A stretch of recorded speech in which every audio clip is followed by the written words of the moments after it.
हरी बोल फ्रेंड्स, मेरा नाम नियति है। मैं 12 ईयर्स की हूँ और मैं 8th क्लास में पढ़ती हूँ। मेरा बर्थ चंबा हिमाचल प्रदेश में हुआ है और मैं यहाँ पे अपने पेरेंट्स, ग्रैंड पेरेंट्स और एक छोटे भाई के साथ रहती हूँ। आज मैं आप लोगों के साथ अपनी स्पिरिचुअल जर्नी शेयर कर रही हूँ। तो मैं जब से छोटी थी तब से ही मैंने डिवोशनल प्रैक्टिसेस करना शुरू करती थी। जैसे मैं चैंटिंग करती थी, मैं कीर्तन करती थी। पर जैसे जैसे मैं बड़ी हो रही थी तो मैं देख रही थी कि मेरे घर पे रोज़ डिवोशनल प्रैक्टिसेस होती थी। मेरे मम्मा पापा मुझे बोलते थे कि भोग लगाओ, कीर्तन करो, चैंटिंग करो, पर मुझे ये नहीं पता था कि ये क्यों करते हैं। 2015 में हमें मौका मिला कि हम ऑस्ट्रेलिया एडिलेड निखिल चाचू के पास जा सकें, जो कि अब गोलोक एक्सप्रेस के फाउंडर भी हैं।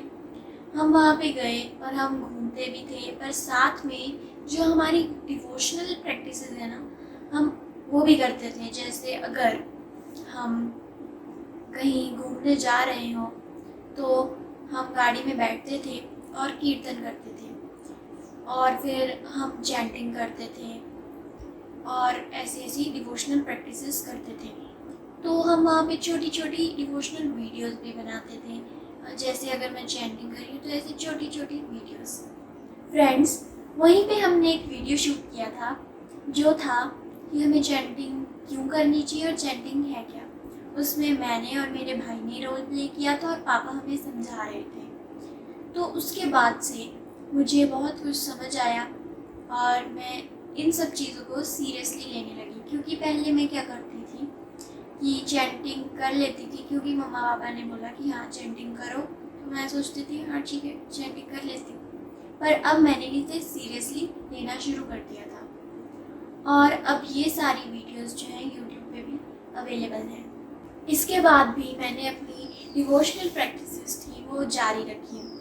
मैं घर पर भोग लगाती, मेरे मम्मा पापा कभी भगवान जी को स्नान करवा रहे होते तो मैं भी साथ में बैठ जाती थी।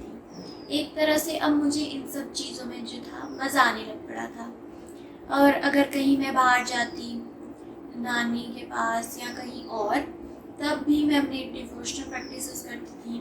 और मैं बहुत बार वृंदावन भी गई हूँ, तो वहाँ पे भी मुझे बहुत मज़ा आता था। और कभी जब हम सारे इकट्ठे होते थे, मेरे कज़न्स, चाचू, तब और भी ज़्यादा मज़ा आता था। हम रात को भगवान जी की स्टोरीज सुनते थे, कीर्तन करते थे और इससे क्या हुआ, धीरे धीरे मुझे अपने अंदर काफ़ी चेंजेस मिले, मुझे काफ़ी बेनिफिट्स लगे। जैसे मेरा एक फोकस बढ़ गया पढ़ाई में, मेरा जो गुस्सा था वो कम हो गया, जो नेगेटिव थॉट्स होते हैं वो कम हो गए और मैं कॉन्फिडेंट हो गई और ऐसे बहुत सारे बेनिफिट्स। 2018 में गोलोक एक्सप्रेस में एक सत्संग शुरू हुआ जो बच्चों के लिए था, पॉजिटिव लिविंग, जो कि एक ऑनलाइन सत्संग है और संडेज को होता है। इसे शिवानी आंटी लीड करते हैं और इसमें लाइफ से रिलेटेड काफ़ी सारे टॉपिक्स डिस्कस होते हैं, जिनमें से कुछ हैं टाइम मैनेजमेंट, एंगर मैनेजमेंट और बदले की भावना, ऐसे बहुत सारे टॉपिक्स। तो मैंने और मेरे भाई ने भी ये सत्संग ज्वाइन किया और इसमें हमें प्रेजेंटेशन देने का मौका मिलता है, रिव्यूज़ देने का भी मौका मिलता है और ये पर्सनली मुझे काफ़ी अच्छा लगता है सत्संग। और गोलोक एक्सप्रेस के भी कुछ मॉडल्स हैं जो मुझे बहुत अच्छे लगते हैं, जैसे ABCD मॉडल। ये जो मॉडल है ये बहुत सिंपल है, जिसे बच्चे भी आराम से समझ सकते हैं। इन टॉपिक्स से मुझे काफ़ी हेल्प मिली और लाइफ लीड करने के लिए मुझे एक पॉजिटिव डायरेक्शन मिल गई। लेकिन फिर भी मेरे मन में कुछ चैंटिंग से रिलेटेड क्वेश्चन आया कि हमारा मन तो चैंटिंग में लगता नहीं, तो चैंटिंग करने का फ़ायदा ही क्या है।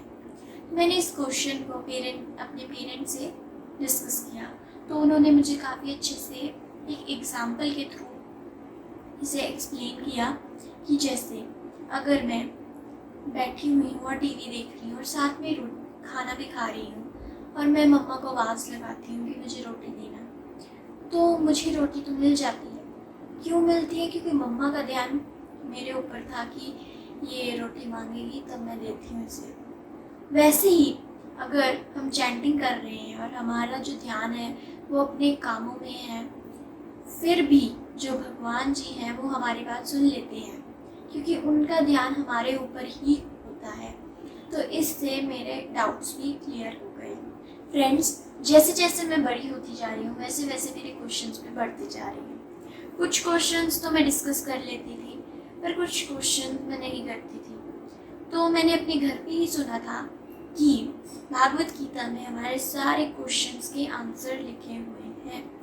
तो अब मैं बहुत खुश हूँ, क्योंकि गोलोक एक्सप्रेस में बड़ों के सत्संग में अब मुझे भी एंट्री मिल गई है। और अब मैं वहाँ पे अपने चाचू और पेरेंट्स के साथ भागवत गीता पढ़ने जा रही हूँ। और मैं बहुत खुश हूँ, क्योंकि मुझे यही लगता है कि भगवान जी मेरे क्वेश्चंस का आंसर मुझे दे देंगे।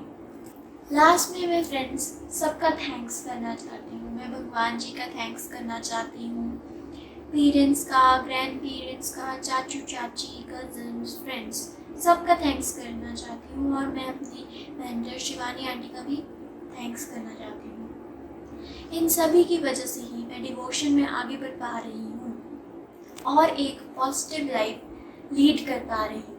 फ्रेंड्स, मैं आप सभी को भी ये रिकमेंड करूँगी कि आप सभी किसी न किसी तरीके से भगवान जी से जुड़े रहें, या फिर अपनी डिवोशनल प्रैक्टिसेस करते रहें। इससे हमारी लाइफ हैप्पी और हेल्दी रहेगी। जय श्री कृष्ण। हरे कृष्णा कृष्णा कृष्णा हरे हरे, हरे राम राम राम हरे हरे।